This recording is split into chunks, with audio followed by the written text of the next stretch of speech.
We're going to be headliners. Just like you and that other fella used to be.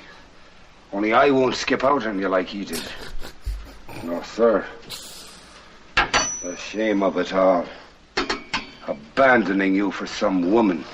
It's going to be you and me, pal. Together forever. Why don't you stop kidding yourself, buddy? Face it, you're finished.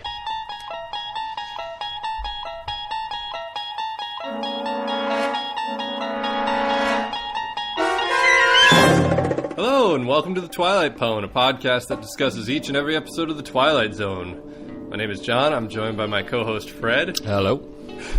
My lovable co-host. Say hi to the nice audience, Fred. Hello. So, how are you doing this week, Fred? I'm good. How are you?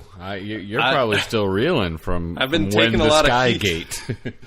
Yes. There's been a lot of heat coming from the Twitter sphere. Yes. About, I had the nerve to give a not positive enough review to a beloved episode. Well, I mean, let's face it. You gave it a 6+. That's a pat on the head. You know what I mean?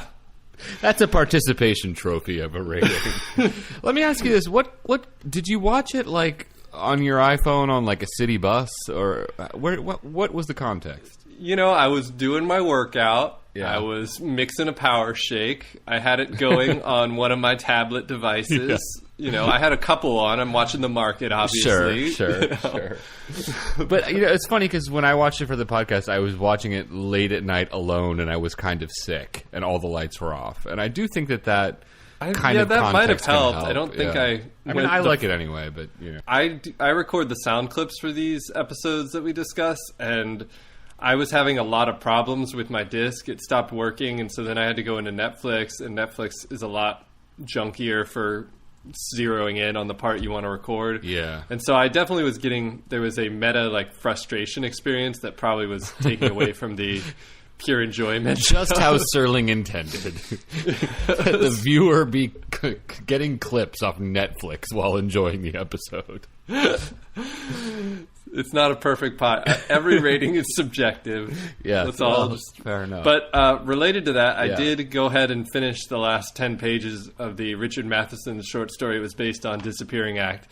And I will say, I did read it over two separate, runs. One while sitting at the Department of Public Safety waiting to get fingerprinted. Right. No big deal. Yeah. Cool. And I do think I enjoyed that a bit more, even though it was very different. I'd say only the basic conceit or concept was the same of, like, people disappearing, but other than that, the scenario was just totally different. And I thought it had a really great ending. So if you guys can track it down, I would recommend it.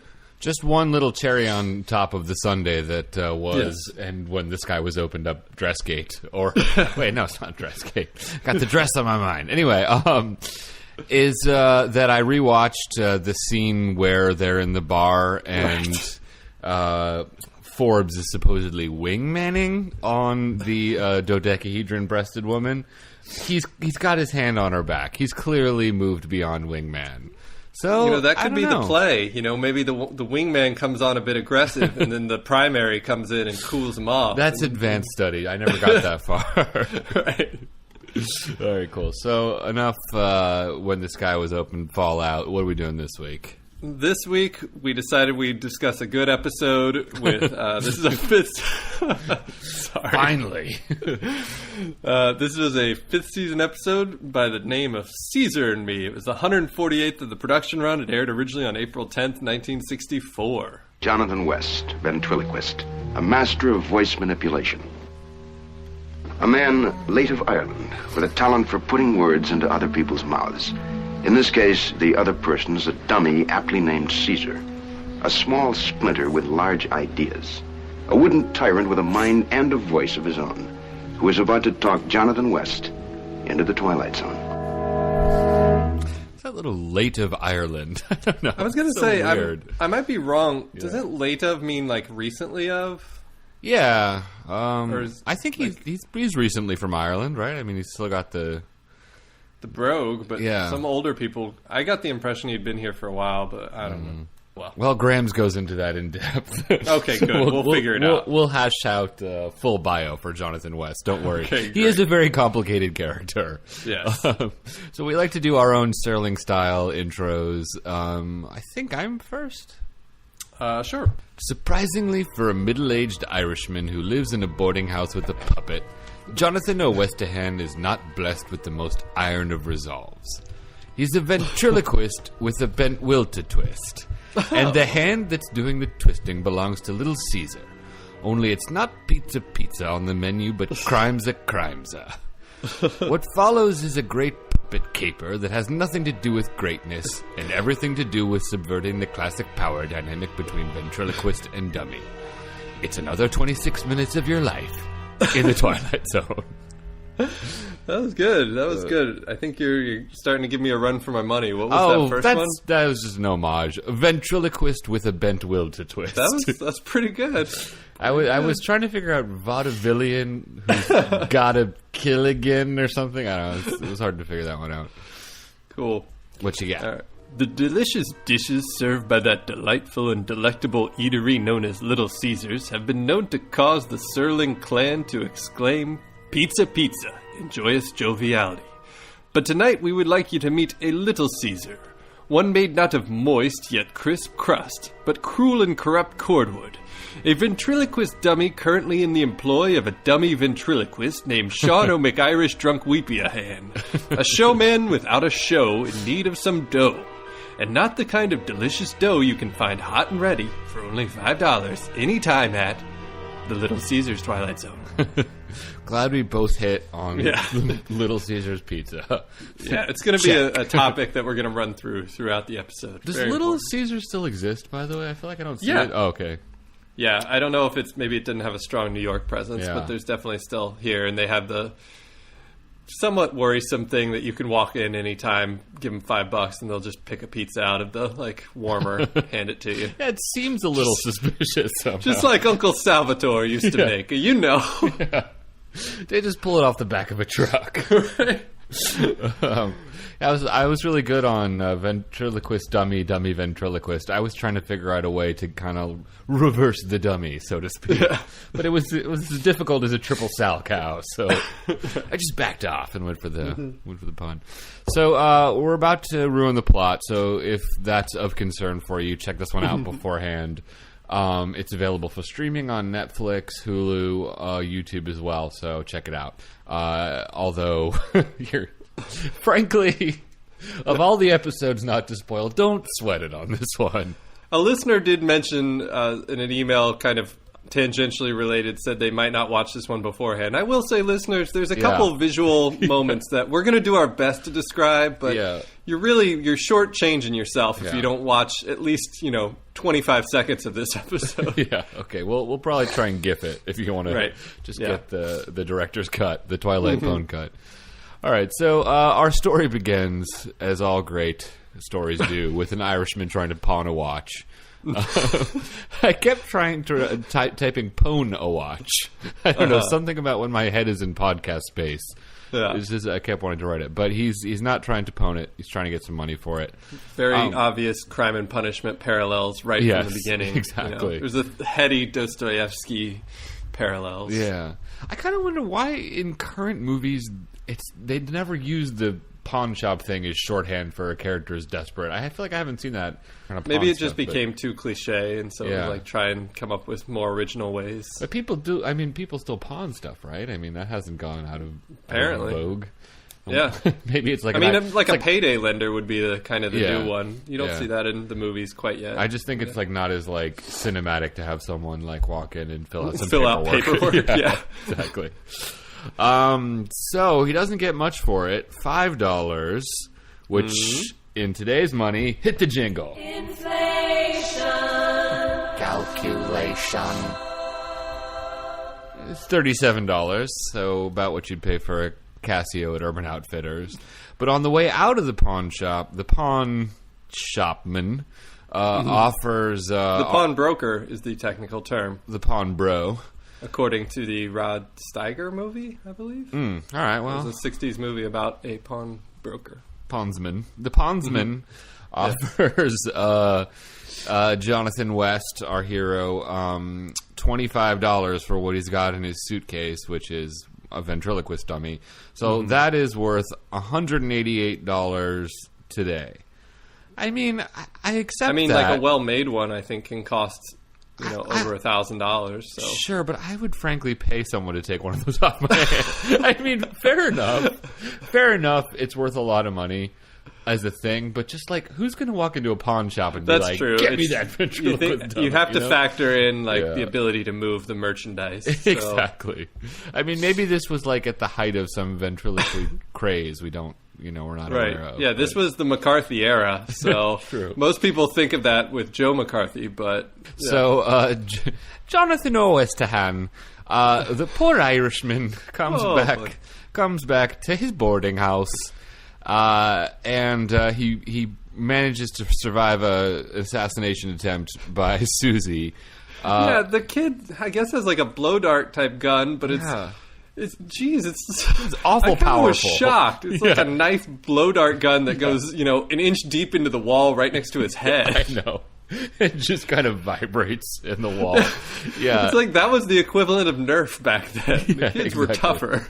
Yeah, Susie will quickly learn is a sweet little hard ass who... Yeah, I've got a clip. She's the lovable neighbor child. Jonathan can't find a job. Oh, Susan, why don't you go find somebody else? The truth hurts, and you're too scared to tell my aunt because you're behind in your rent. Just with the punctuated by the machine gun. Yeah. That is from later. Just shot staple gun bits right into him. Exactly. That is from later in the episode, but I just love how he's like, why don't you go find yourself something to do? So next up, we get a nice little glimpse into the home life of this disturbed Irish ventriloquist, who's making, of all things, potato soup for his dummy and talking to him. And we even get this like weird backstory about how like Caesar's past owner abandoned him. It's almost like a weird like homoerotic relationship implied. I think it's a good story. It's adding depth to the characters. Now we know more, Yeah. Caesar's not just a ventriloquist dummy. He's been hurt. He's been left. Exactly, but... You can see why he reacts in the way he did. Okay. Oh, no, it's insane. Yeah, okay, good. Yeah. It's really, really weird. Good. When does that happen? Like, that ventriloquist who left his dummy for a woman? Like, did he give up the game, or did he literally just get a new woman dummy? Like, what happened here? Yeah, we need more. We need a deeper dive into that. Yeah, it's like it's exposition that raises more questions than it answers. Yeah, exactly. It's weird because not to go back to when the Skygate, but there's another much better episode about a ventriloquist dummy, and we haven't done it yet. And now I'm afraid you're going to be spoiled for that one. Probably. Okay, good. As long as we're laying a groundwork here. Caesar, to everyone's complete shock and surprise, starts talking. Independent of... They just really blow that right off the bat with, like, no... build up at all. He starts, just being a real kind of wise-ass mobster. And it's weird because O'Westahan doesn't really seem to be surprised by it, which makes me wonder, like, has Caesar always been talking, or... This was one where it was like, he didn't really seem to question it even for a second. But do get the impression this is the first time he's talking, but... I don't know about that. See, I think actually the writer was trying to write it like Caesar had always talked.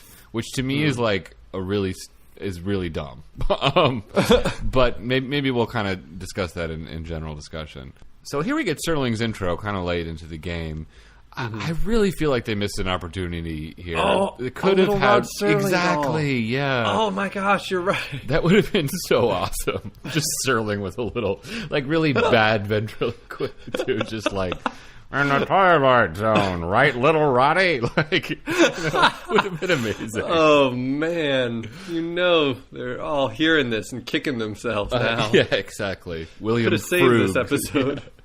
Exactly. If anyone has a Rod Serling ventriloquist doll, please. Well, when we embark on our spoken word tour across the country, that'll be the showstopper. So Jonathan's prepping for a big audition. Little Susie runs in to shake down the mick for a couple quarters, and it's weird. Like sometimes the kid actor is kind of good, and in this scene, she really reminded me of the daughter in Troll 2. You know what I mean? She has that like, you're late on the rent, and I don't like that. She clears that. She had to hit a lot of different notes from, churlish to asshole to just mean. To murderous, so when she leaves, Caesar apparently doesn't like the little broad. But whatever. He's prepping for this big audition, and next we see said audition. Mm-hmm. The jokes are going over about as well as an episode of the Twilight Highlight Zone. Whoa! Burn! And, pond. Yeah, nice. And he's kind of bombing the audition. Did you notice how the audition was held in like a French palace? It's a remarkably high class establishment. It's like Metropolitan Opera does not routinely hold ventriloquism acts. I don't know. Hence the high dollar value for the ventriloquist. I mean, this was height of entertainment. They were playing to sold out audiences. It wasn't that it was so big. It was just that it was like a establishment where you'd imagine like ladies sipping tea out of bone china. I don't know. It's not the classic venue for hello, I don't know. Yeah, you expect a lot more despair and grime. Exactly. Anyway, so when he gets back from bombing the audition, Jonathan O'Flanahan gets a tip from the boarding house lady about an employment agency, and he heads out to go check up on a job. And as he leaves, we get a moment that really can only be watched, not described. But it's like Caesar is watching this conversation from a crack at the door, and the door slowly closes. And it's just got this like, oh, so it's like this, is it? Like kind of vibe. It is supposed to read very ominous, and it kind of does, which makes it even more hilarious. Because you get what they're going for, but it was around this time where I just made the note that these evil dummy stories, they lack a certain dignity. Yeah, like they do. even when they hit what they're trying to do, it's hilarious, not scary. No, it's true. Anyway, unsurprisingly, giving the employment office the line of "I'm an illegal alien puppeteer" doesn't yield huge dividends. And Jonathan O'Flanahan's no better off. Hoi begorra. So when Jonathan O'Flanahan gets home, Caesar really starts turning the screws on him because he's late for rent, he's broke, and he just needs a little to get by. And Caesar's got an idea. You're a clod. A real clod. I try. I give it my best. Your best stinks. Oh, in the name of heaven, Caesar, I've had enough. I'm the one that's had enough. Get that through your head. What do you mean? Let me spell out the cold, hard facts. The way it's gonna be and what you're gonna do. Oh, forget it. I'm a failure. Will you shut up and listen? There's all kinds of ways to get hold of money. I've tried everything. You have not tried everything. Now shut up and listen. And then he goes into this whole multi-level marketing scheme. I didn't get the whole clip. Yeah. Caesar's kind of like a Sith Lord of ventriloquist dummies. Really trying to seduce young Jonathan to the dark side. Right. So, this is another one. I'm pretty sure it's in this scene.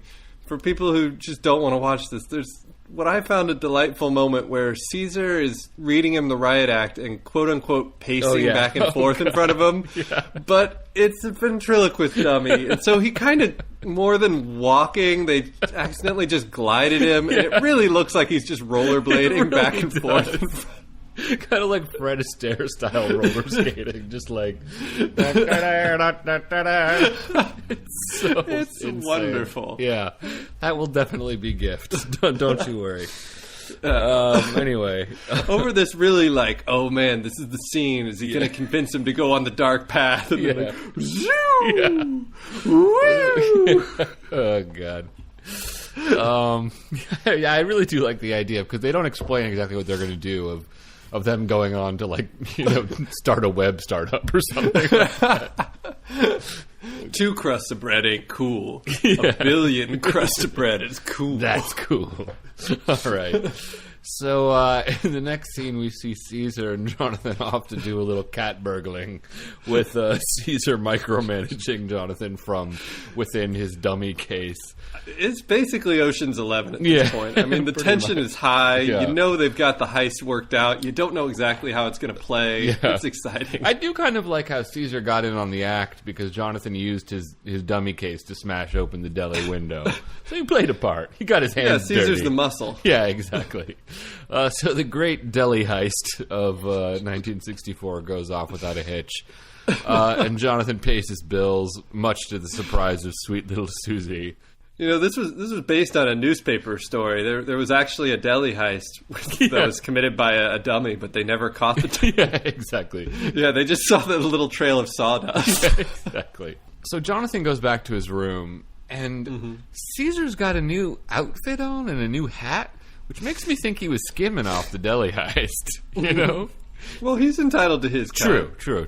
And he loves peacocking. So Caesar gives Jonathan another nice little sort of like Scarface style speech about how in America you have to get the money and then you get the power.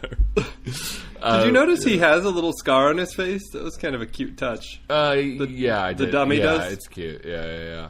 It's funny, you know, as I'm going, I sometimes I don't do the clips for the podcast, a little behind the curtain. But I do sometimes grab screen grabs for our Tumblr and just like little moments.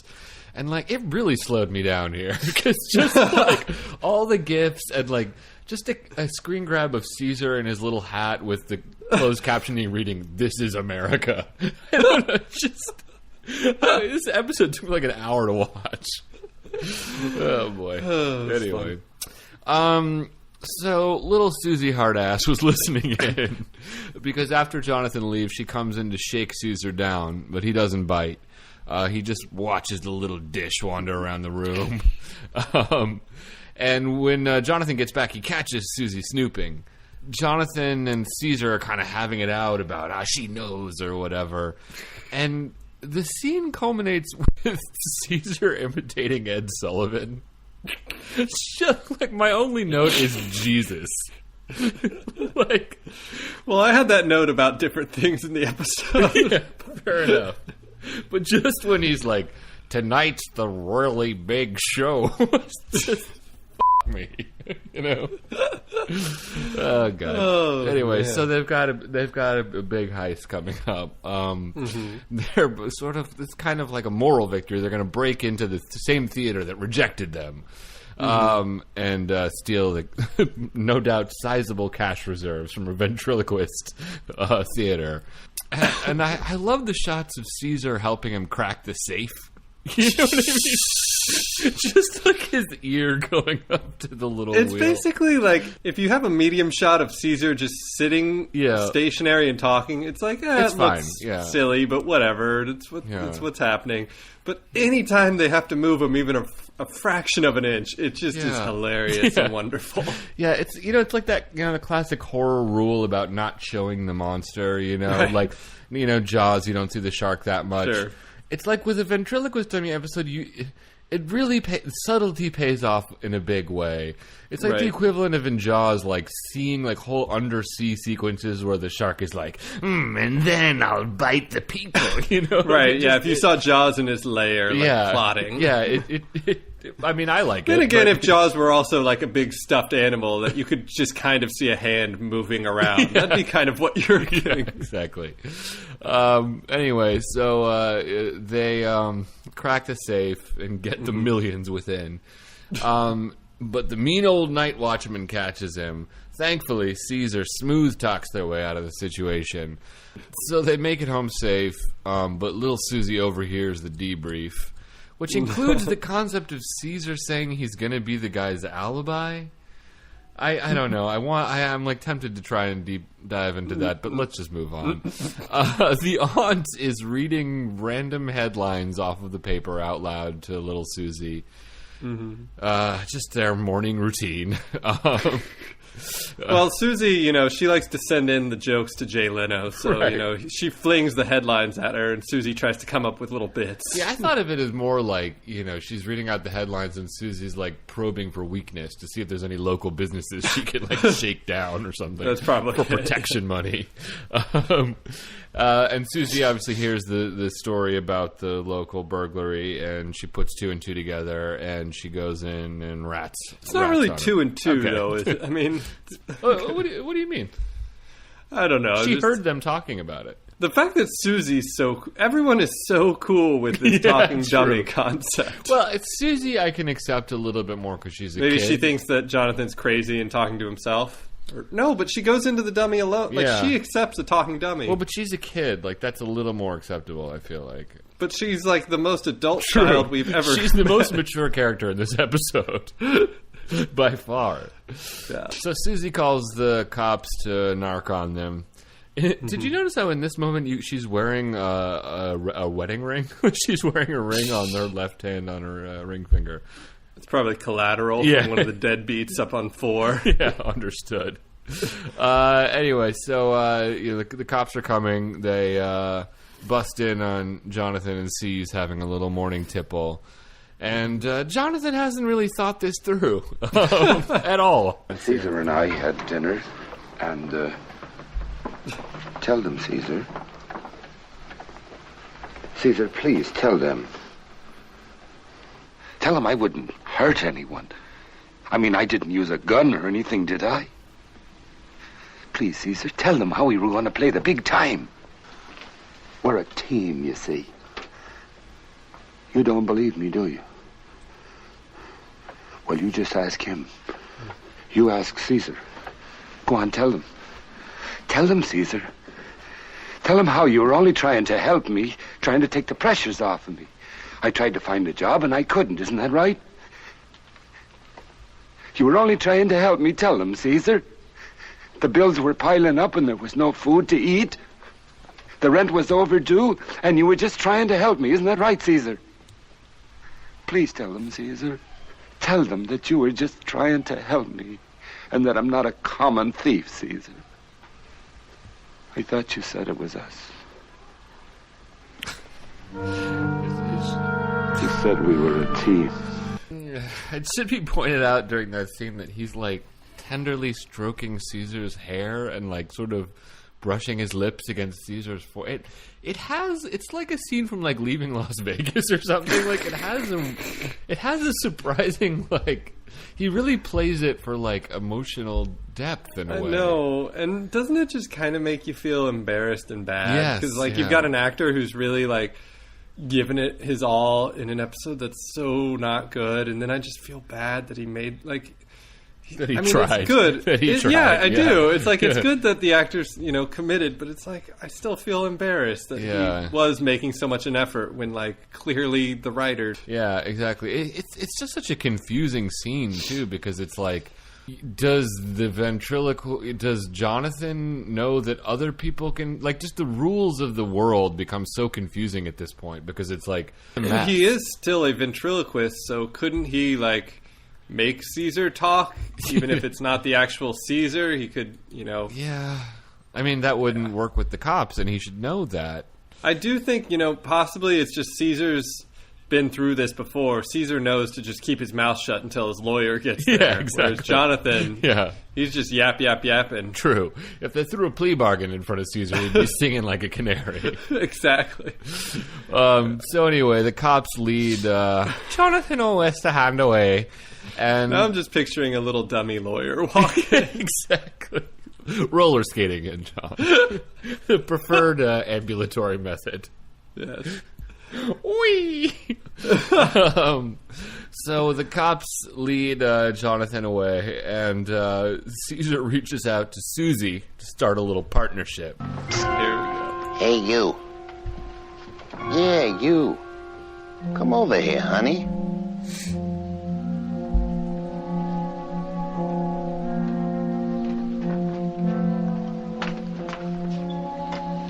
I know you think on him. You're a hip little kid. I like you. I knew you talked. I knew it. I want to ask you something. You're not happy living here with your crummy aunt, are you? That's a stupid question. You'd probably like to run away from this flea trap, wouldn't you? I sure would. Okay. It's you and me, kid. We're a team. Is Mr. West going to jail? Honey, he'll be gone a long, long time. I know where he's got the money hidden. We'll go to New York. I'll show you the bright lights. But what about my aunt? Honey, you still got those poison darts? So the story ends on the happy note of a 7-year-old girl murdering her aunt and running away to New York with a mobster ventriloquist dummy. Which was, this is the original idea concept for Big. They tweaked it. But Slightly. And then we get Serling's outro. A little girl and a wooden doll. A lethal dummy in the shape of a man. But everybody knows dummies can't talk, unless, of course, they learn their vocabulary in the Twilight Zone. You know, I'm really bummed this didn't go to series. This pilot. Would have been amazing to see them in New York. Yeah, we're setting up the relationship between these two characters. Exactly, they were going to be the great anti-heroes of the 60s. Yeah. Butch and Sundance and Caesar and the little jerk girl. Yeah. One of the things that bugs me the most about this episode, I mean, first of all, I love it, so let's just get that on the table. But one of the things that I find so irritating about it is, like, the fact that Caesar can talk at the beginning and Jonathan isn't weirded out by that. It's very non-Twilight Zone-y, because it's like, well, Twilight Zone works best when we're kind of in the real world and then something strange happens and people react to it in a realistic way. This is more like a kind of like a fairy tale about a man and his magic dummy who come to town. You know what I mean? It's not... I just figured that they handled it so poorly in the directing that I assumed this was the first time he was talking. Okay, I thought they just did a terrible job of like conveying him being in any way surprised. Yeah, So, okay, interesting, yeah. with so much screwed up, it didn't seem, far-fetched to think this was just another beat that they kind of bungled. Oh, okay, interesting. Yeah, they just really didn't even try. Like, he was just Right. like, oh, what's up, C's? Like, It's weird, like, the fact that it's a ventriloquist dummy is, like, weirdly... Like, if Caesar was just, like, a person... That's true. I guess, Like, him being a dummy doesn't really, like, help or hurt things, except at the very end. You know what I mean? Like, it's not... I mean, it could just be, like, his roommate for most of the episode, and you get about the same result. Yeah, It's just, exactly. Yeah, it was like, if in this, like, the script, it just doesn't specifically say that Caesar is a ventriloquist dummy... the plot would basically be the same. I mean, yes, it would have a different connotation, but I sort of feel like if there's an episode about a ventriloquist dummy, that needs to mean more, Right. One of the criticisms Zickery had is, basically how Jonathan's just such a doormat. He's not, like, an interesting character because really all that happens is, like, dummy tells him to do crime, he does crime, and then he gets taken away. Yeah. But... can we read any, like, do you think there was any attempt at the writer to, like, have that be the point that, like, the dummy is just controlling the human so completely? I mean, can we give any points for that, even though it makes for, like, a cruddier episode? I feel like if they'd wanted to do that, Rod would have just straight up said that. Does he say that, or...? No, not exactly. So, I was thinking, this is pretty well-worn territory, the idea of the evil dummy, and it's... a real hard landing to stick. I mean, the obvious one for MST3K fans, there's the Devil Doll episode, which was better handled than this. It wasn't great, but I don't know. Have you seen other things in the living or the talking dummy field that you thought were more accomplished? Yeah, I feel like I wish we'd done our research. How many times? Well, I actually do have one that was. I kind of am loath to even mention it because mentioning it kind of ruins the coolest part of it, but there was a book written by William Goldman, who wrote Butch Cassidy and the Sundance Kid and The Princess Bride, a lot of other like books and screenplays, but he wrote this book called Magic, which has one of the coolest twists I've ever read in a book, where you've got the main character is a magician, like a card trick artist who moves into ventriloquism, and he's like trying to get his career going, and he's kind of becoming unhinged. And he's got this friend, like, who's his manager named Fats, who's like, kind of advising him as he's getting kind of crazier.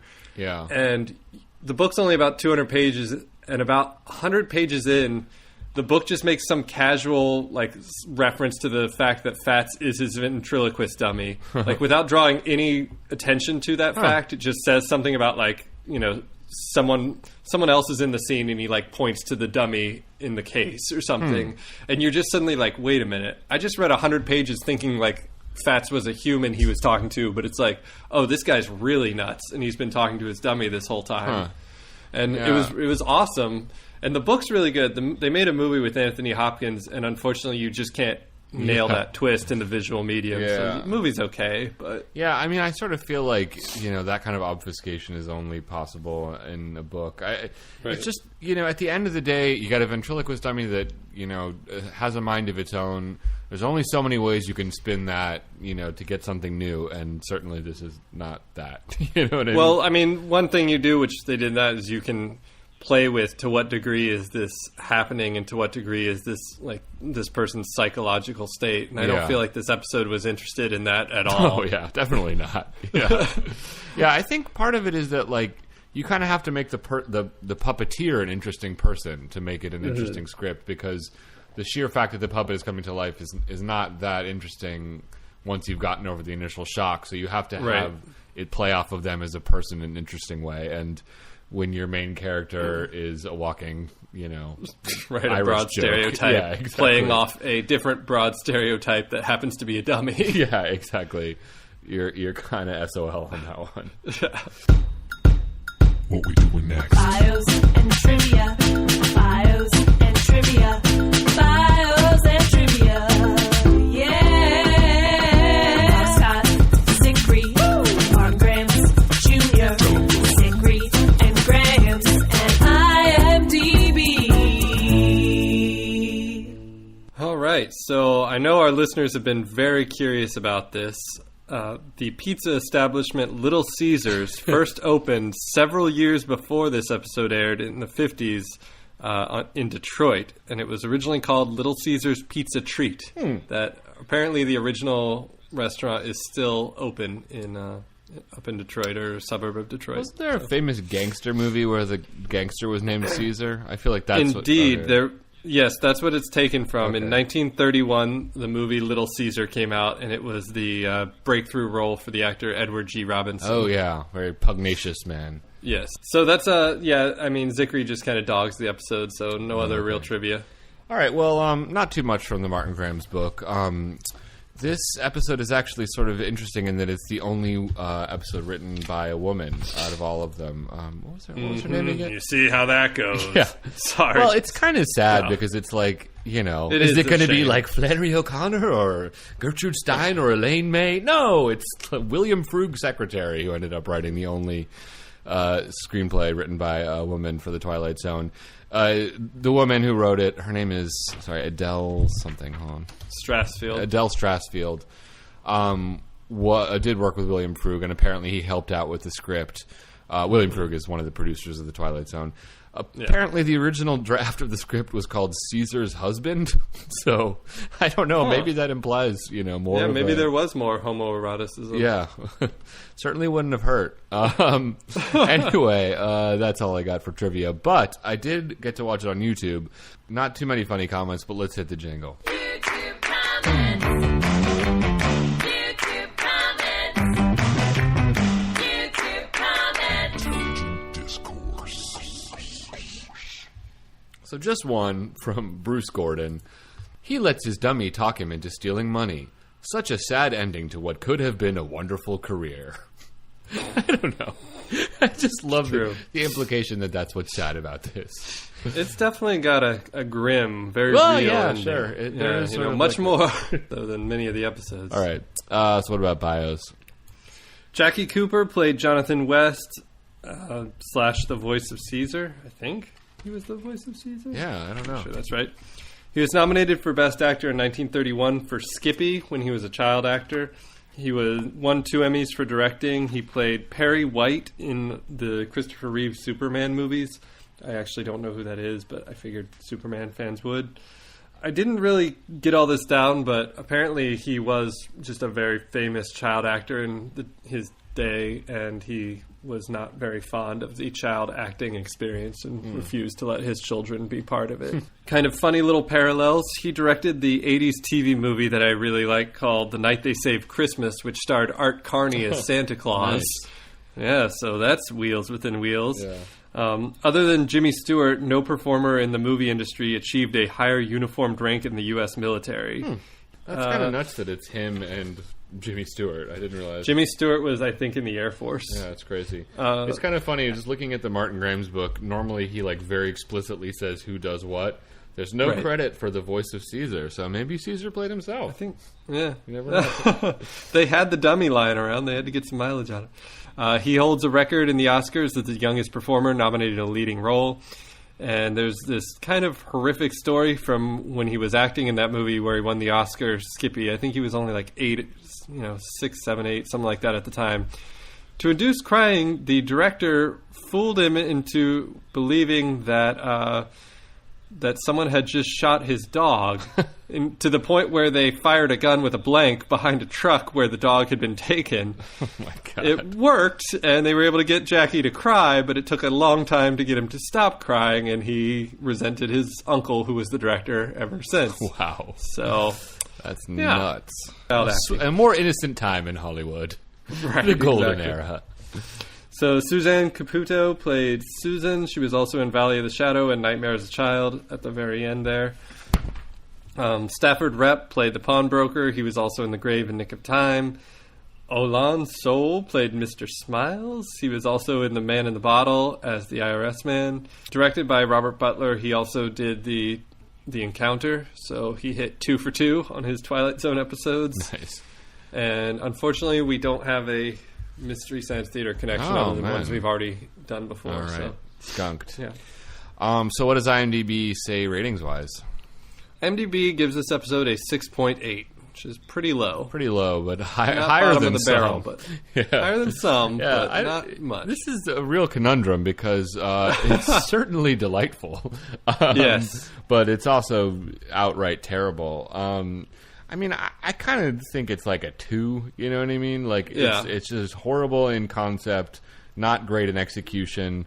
I admire the actors for kind of committing to it, so it's not a 1, and it's sort of really fun, so it's not a 1 as well. What do you think? Yeah. I have the same thing where I'm confused as to how can I convey with a number that this is both bad and one of the most entertaining episodes we've watched. Where, I obviously can't give this 7, 8 or something, but I feel like a 3. But does 3 just indicate mediocre? Do I have to go lower but give it a plus to make people understand that this is fun? Yeah, I think 1 plus is 1 plus or 2 plus. I think it's a 1 plus or a 2. It's got to have a plus there so people know. Okay. Well, I don't know. How about, I don't know, 2 plus. Okay, all right. I'll back you up there. I like your logic. 2 plus. Okay, all right. Cool. So that rounds it out for Caesar and Me, which was a request, I think, right? Yes, by Daniel on Twitter. So, slightly sadder note, but most of you probably know that Leonard Nimoy has passed away. Obviously most famous for playing Spock on Star Trek, but he's also in a Twilight Zone episode called Quality of Mercy. So, as an homage to Mr. Nimoy, we're going to do that episode next week. So check it out before we get going. And then we're going to be discussing 3 Men and a Baby shortly after that. Sure. Of course, he directed everyone. Yes, an even greater homage. I just wanted to say thank you to listener Adam Dietz, who sent us a nice email about the cast. He apparently really likes John's sports talk. So just going to throw it out there. As we're recording, Stoke and Hull are currently tied. No, John's sports talk. Newcastle's up sports talk. 1-0 on Aston Villa. So Alan Pardew's exit is proving... yeah, I nearly said, but there's no good sports happening right now. And sorry. Anyway, if you want to get in touch with us and send us soccer trivia, if you want to get in touch with us and erroneously praise John for his contributions to the podcast, please do so. How can people do it, John? You can email us at twilightpwn@gmail.com. You can get in touch... Excuse me. I'll just start over. You can send us an email at twilightpwn@gmail.com. You can get in touch with us on Twitter at Twilight Pwn. You can check out our website, twilightpwn.tumblr.com, where we put up pictures or things we find or create related to this episode, including hopefully some wonderful gifts of Caesar. Yeah. And you can listen to us on Stitcher or TuneIn Radio.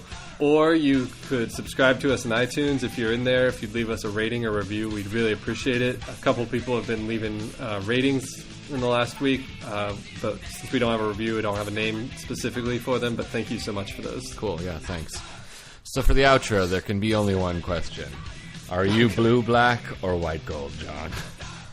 I wasn't trying to be different or unique or whatever, but it really read to me as white or gold and a very light blue. Yeah, like I was getting hints of blue in it. It was kind of. I wrote about this on our Tumblr, but it was really kind of cool and crazy. Because do you want to give any kind of setup for people who don't know what the hell? Everyone knows what the dress is. If you're listening to a podcast, you're internet savvy enough to know what the. I don't know a single person on Earth who doesn't know what the dress is. No, I'm kidding. There's a dress. Just Google the dress and try and figure out what color it is, and then, press play again on this podcast.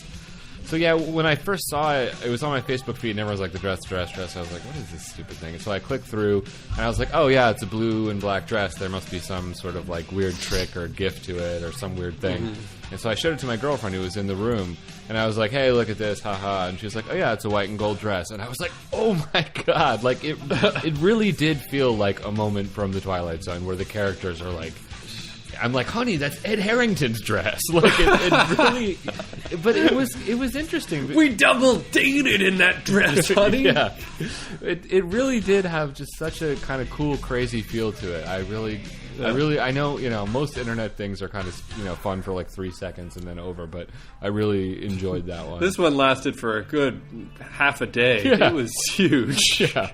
Well, I'll take what I can get. I feel like you must have enjoyed it as someone who's sort of partially colorblind. You sort of like everyone finally going like, through welcome to my world. Yeah, exactly. But I remember having a similar moment with you about that character's shirt in the Tony Hawk game, and you just insisting it was white, and you being like, oh no, my friend, that is turquoise. That is Ed Harrington's turquoise shirt in this Tony Hawk game. Okay, cool. Oh, memories. All right. Talk to you later. Next week. Bye. Bye.